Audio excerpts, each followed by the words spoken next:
Hello and welcome to Adarsh academy. देखो, हमारे ही coaching का एक बच्चा है अभिषेक, जिसने ये क्वेश्चन पूछा है। क्वेश्चन कॉन्सेप्ट वाइज अच्छा है, कैलकुलेशन भी ठीक ठाक है, लेकिन क्या होता है कि कुछ कैलकुलेशन हम बिल्कुल इंस्टेंट करने जाते हैं तो वो थोड़ा सा लेंदी हो जाता है। तो पहले मैं इस क्वेश्चन को समझाऊंगा, इसका मतलब को अच्छे से समझेंगे, एक एक पार्ट करके समझेंगे, और उसके बाद मैं ये भी बताऊंगा कि कैलकुलेशन से आप कैसे बच सकते हैं।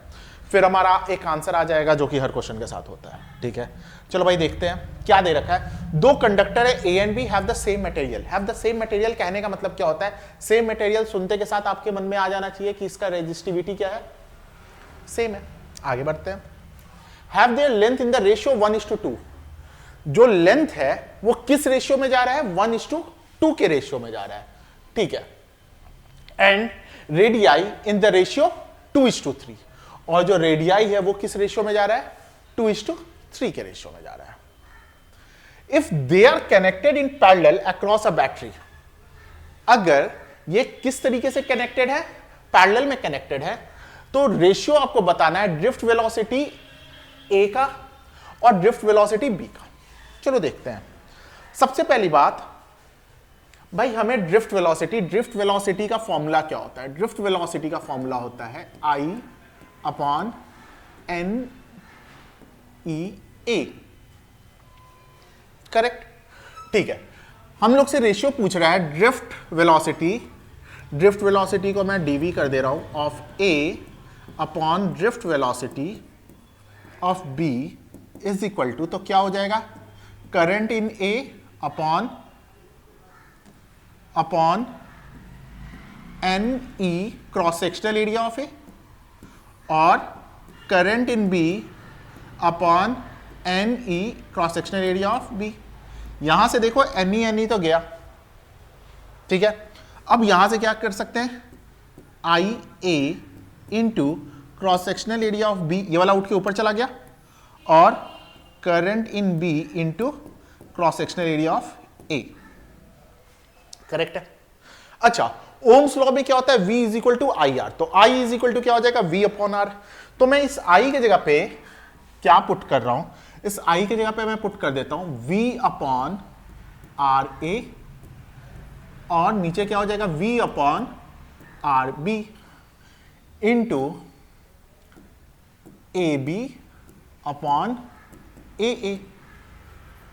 ठीक है। जिसके भी दिमाग में चल रहा हो कि VA और VB दो अलग क्यों नहीं लिया सर? क्योंकि यहां पे साफ साफ दे रखा है कि ये कनेक्टेड पैरेलल में है, तो पोटेंशियल डिफरेंस सेम होगा। ठीक है, तो सेम होगा तो हटाओ, इसको ऊपर लेके गए, RB into AB upon RA into AA। ठीक है। अच्छा, रेजिस्टेंस का फॉर्मूला आप सबको मालूम है, रेजिस्टेंस का फॉर्मूला होता है रो L upon A।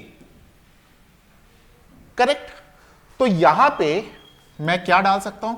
Row L B upon AB upon rho L A upon cross sectional, तो ये क्या हो जाएगा? AA into AB upon AA।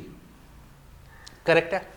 अब अगर आप देख लोगे तो यहां, अच्छा, यहां पे रो, क्योंकि साफ साफ दे रखा है सेम मटेरियल, इसलिए रो मैंने रो रखा है। ठीक है।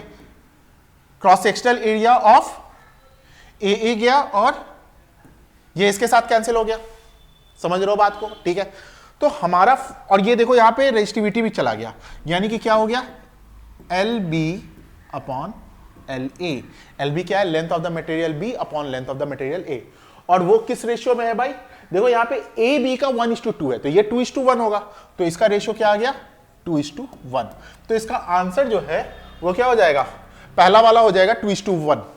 ध्यान देना, अगर इस क्वेश्चन में ये वाला मटेरियल हटा दिया तो भी ये क्वेश्चन सॉल्व हो जाएगा, जो कि मैंने आपको करके दिखाया है। इसका जरूरत नहीं है, तो वो हो सकता है कि अगली बार किसी टेस्ट, किसी एग्जाम में कोई टीचर ऐसा भी कर दे कि इस इंफॉर्मेशन को भी हटा दे, और फिर भी आप कैपेबल हैं कि आप सॉल्यूशन ला सकते हो। ठीक है, समझ में आ गया होगा। एक बार जरूर से मुझे बता देना, इजी था, मीडियम था या हार्ड था? मेरे हिसाब से इजी था। ठीक है।